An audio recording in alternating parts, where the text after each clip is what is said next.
샬롬. 좋으신 하나님의 사랑과 부활하신 예수 그리스도의 능력과 은혜 그리고 성령의 충만함이 오늘 우리 하루의 삶에 함께하기를 기도하고 축복합니다. 함께 읽고 묵상할 말씀은 마태복음 1장 1절로부터 6절과 16절, 17절 말씀입니다. 제가 읽어봅니다. 아브라함과 다윗의 자손 예수 그리스도의 계보라. 아브라함이 이삭을 낳고 이삭은 야곱을 낳고 야곱은 유다와 그의 형제들을 낳고 유다는 다말에게서 베레스와 세라를 낳고 베레스는 헤스론을 낳고 헤스론은 람을 낳고 람은 아미나답을 낳고 아미나답은 나손을 낳고 나손은 살몬을 낳고 살몬은 라합에게서 보아스를 낳고 보아스는 룻에게서 오벳을 낳고 오벳은 이새를 낳고 이새는 다윗 왕을 낳으니라.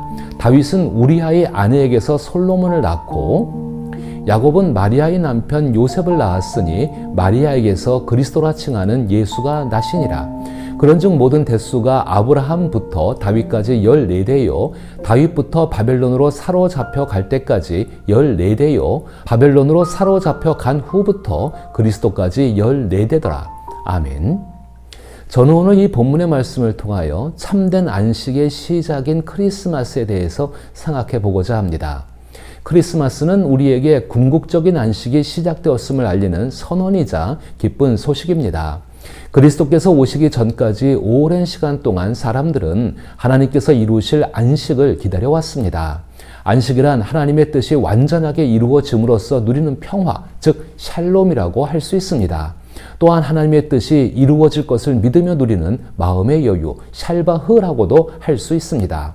이처럼 샬롬과 샬바흐는 사실상 하나님의 뜻이 완성된 이후에 피조물에게 주어지는 축복입니다. 예수님은 바로 하나님의 뜻이 이루어진 시작이자 완성이십니다.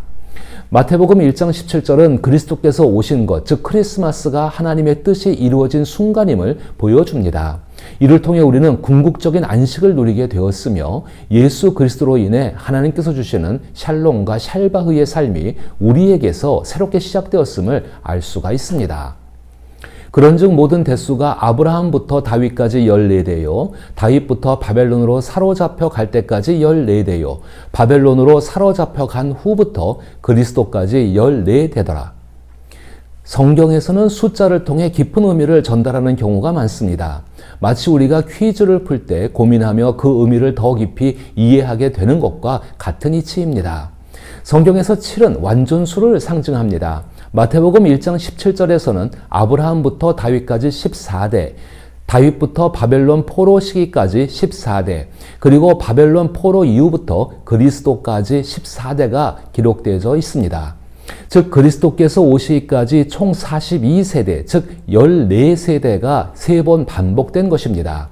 14는 7이 2번 반복된 수이므로 42세대는 7세대가 6번 지나간 셈입니다. 따라서 예수님의 탄생은 7세대가 6번 지나고 나서 맞이한 7번째의 시작이라고 할 수 있습니다.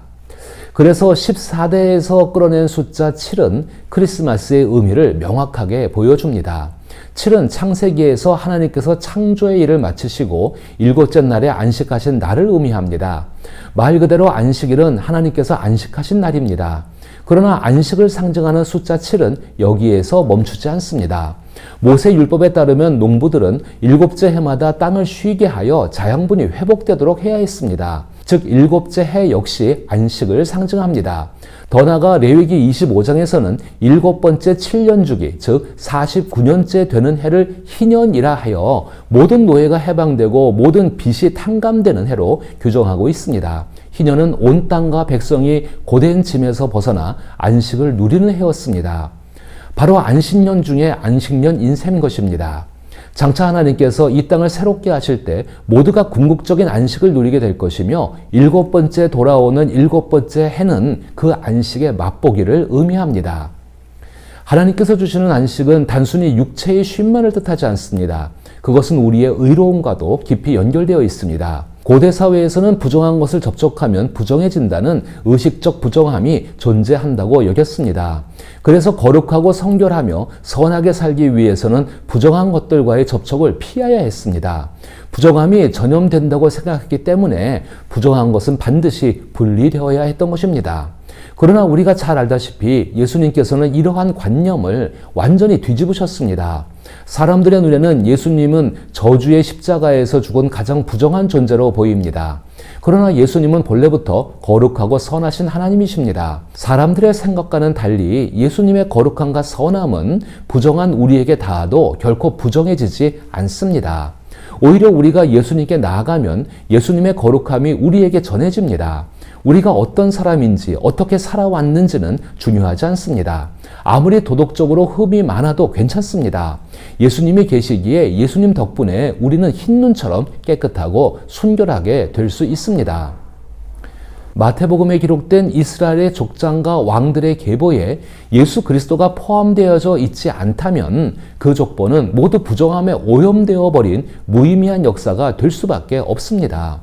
예를 들어 마태복음 1장 3절부터 6절까지의 말씀을 살펴보십시다. 유다는 다말에게서 베레스와 세라를 낳고 베레스는 헤스론을 낳고 헤스론은 람을 낳고 람은 아미나답을 낳고 아미나답은 나손을 낳고 나손은 살몬을 낳고 살몬은 라합에게서 보아스를 낳고 보아스는 룻에게서 오벳을 낳고 오벳은 이새를 낳고 이새는 다윗 왕을 낳으니라. 다윗은 우리아의 아내에게서 솔로몬을 낳고. 이 구절에는 4명의 여인, 즉 다말, 라합, 룻, 그리고 우리아의 아내 밧세바가 등장하며 이들과 관련된 남자들도 함께 언급됩니다. 다말과 라합은 가나안 출신이었고 룻은 모압 사람이었습니다. 고대 유대인들은 이러한 국가 출신을 부정하게 여겨 성막이나 성전에 들어가 예배하는 것을 금지했습니다. 그런데도 이방인인 이들, 즉 인종적으로 외부인에 해당하는 아웃사이더들이 예수님의 족보에 포함되어 있습니다. 더욱이 마태복음은 특정 여인의 이름을 명시함으로써 그들과 관련된 남자들의 가장 부도덕하고 추악한 사건들을 떠올리게 만듭니다. 예를 들어 유다는 다말에게서 베레스와 세라를 낳고 라고 기록하고 있습니다. 이 일을 떠올려 보면 다말은 시아버지 유다를 속여 자신과 동침하게 만들었습니다. 그러나 이러한 상황의 원인은 유다의 불의한 말과 행동에 있었습니다. 원인이 무엇이든 결과는 근친상간입니다. 물론 이런 근친상간 행위는 성경 어디에서도 하나님의 법에 어긋나는 일입니다. 예수님은 세라의 후손이 아니라 베레스의 후손임에도 불구하고 마태복음에서는 베레스와 세라를 함께 언급하며 다말까지 포함하여 기록하고 있습니다. 이는 사건의 전말을 분명히 드러내기 위함입니다. 이를 통해 완전히 무너진 가정 속에서도 메시아, 즉 예수 그리스도가 계시면 삶과 하나님의 뜻이 계속 이어진다는 사실을 보여주고자 한 것입니다. 이 같은 이야기에서 가장 주목할 만한 부분은 다윗의 이야기일 것입니다. 예수님의 족보에 다윗 왕이 등장하기 때문에 우리는 자연스럽게 예수님이 왕의 혈통에 속해 있다고 생각하게 됩니다. 그러나 마태복음에 기록된 대로 다윗이 우리아의 아내에게서 솔로몬을 낳았다는 사실을 다시 한번 깊이 생각해 보십시오. 단순히 왜 밧세바라는 이름이 직접 언급되지 않는지 의문을 가질 수도 있습니다. 마태복음은 밧세바라는 이름을 기록하지 않음으로써 오히려 이스라엘의 왕들의 역사 속에서 가장 비참하고 끔찍했던 한 장면을 기억하게 만들고자 하는 의도를 담고 있습니다. 다윗이 자신을 죽이려던 사울 왕을 피해 도망다닐 때 몇 명의 남자들은 광야까지 따라가 다윗의 편이 되어 목숨을 걸고 다윗을 지켜냈습니다. 이들은 소위 다윗의 용사들이라고 불려집니다. 우리아도 그들 중에 한 명으로 다윗을 위해 온갖 위험을 감수했습니다. 우리아는 다윗의 전우였으며 다윗은 그에게 목숨을 빚지고 있었습니다. 그러나 시간이 흘러 다윗이 왕위에 오르자 다윗은 우리아의 아내 밧세바를 탐내해 결국 그녀와 동침하게 되었습니다. 이후 다윗은 계략을 써서 우리아를 죽이고 밧세바와 결혼했습니다. 이들 사이에서 태어난 아들이 솔로몬이며 예수님은 그의 후손이십니다. 마태복음에서 밧세바라는 이름이 빠진 이유는 밧세바를 무시해서가 아니라 다윗의 치부를 드러내기 위함입니다. 이러한 수치스러운 일들 속에도 예수 그리스도께서 계셨기에 다윗의 가정과 나라가 이어졌고 하나님의 뜻이 이루어져 가고 있습니다. 예수님의 족보에는 아웃사이더뿐만 아니라 치명적인 과오와 불명예를 지닌 사람들도 포함되어 있습니다. 이는 문화적 배경이나 사회적 지위, 심지어 하나님의 법에 의해 배제된 이들조차도 예수님의 가족의 일원으로 받아들여지고 있음을 보여주고 있는 것입니다. 따라서 우리가 태어날 때부터 물려받은 혈통이나 살아가면서 행하는 행위는 본질적으로 중요하지 않습니다. 설령 다윗처럼 최악의 범죄인 살인을 저질렀다고 하더라도 진심으로 회개하고 예수님을 믿는다면 예수 그리스도의 은혜가 우리의 죄를 덮고 우리를 예수님과 연합시킬 수 있습니다. 이 사실을 믿는다면 우리는 크리스마스를 통해 지금 이 순간부터 참된 안식을 누릴 수 있습니다. 이것이 어떻게 믿음으로 가능할까요? 먼저 예수님 안에서 우리의 자격을 증명할 필요가 없다는 점을 기억해야 합니다. 우리가 실패자이든 왕이든 그것은 결코 중요하지 않습니다. 중요한 것은 하나님의 은혜이며 그 은혜는 우리의 실패에도 불구하고 받을 수 있다는 사실입니다. 물론 예수님을 알게 되면 자연스럽게 예수님을 기쁘게 하는 삶을 살고 싶어집니다. 하지만 먼저 완벽해져야만 예수님을 구주로 알고 섬길 수 있는 것은 결코 아닙니다. 크리스마스로 시작된 이 복된 소식이 우리 마음에 깊은 평안을 가져다 줍니다. 우리는 세상의 고난과 악으로부터 진정한 궁극적인 안식이 필요합니다. 때로는 우리가 직접 모든 일을 통제하고 모든 문제를 바로 잡아야 할 것 같지만 이는 매우 힘든 일일 뿐만 아니라 사실상 불가능한 일이기도 합니다. 크리스마스는 선하신 하나님께서 역사를 주관하고 계심을 우리에게 알려줍니다. 언젠가 예수님께서 모든 일을 바로 잡으실 것입니다. 성령께서 이 최종 구원과 궁극적인 안식을 상기시켜 주실 때 우리 마음 깊은 곳에 참된 안식이 찾아옵니다. 그때야 비로소 우리는 미래에 대한 희망으로 가득 찰 수 있습니다. 그래서 우리는 현재의 시련과 비극을 마주할 때에도 하나님께로부터 평안과 힘을 얻습니다. 결국 물이 바다를 덮듯 하나님의 영광이 온 세상을 가득 채울 것이기 때문입니다. 그때 희년의 왕이신 예수님께서 우리에게 사랑과 기쁨이 가득한 완전한 안식을 허락하실 것입니다.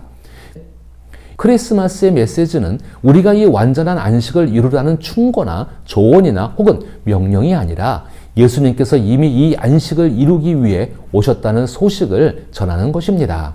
소식이란 누군가 어떤 일을 시작했다는 의미이기 때문입니다. 복음은 단순한 조언이나 충고가 아니라 기쁜 소식입니다. 복음은 우리의 과거 출신, 실패와 실수에도 불구하고 예수 그리스도의 은혜로 인해 우리가 하나님의 가족으로 받아들여졌다는 사실을 알려줍니다. 따라서 우리는 자신의 자격이나 행위에 얽매여 스스로를 평가할 필요가 없어졌습니다.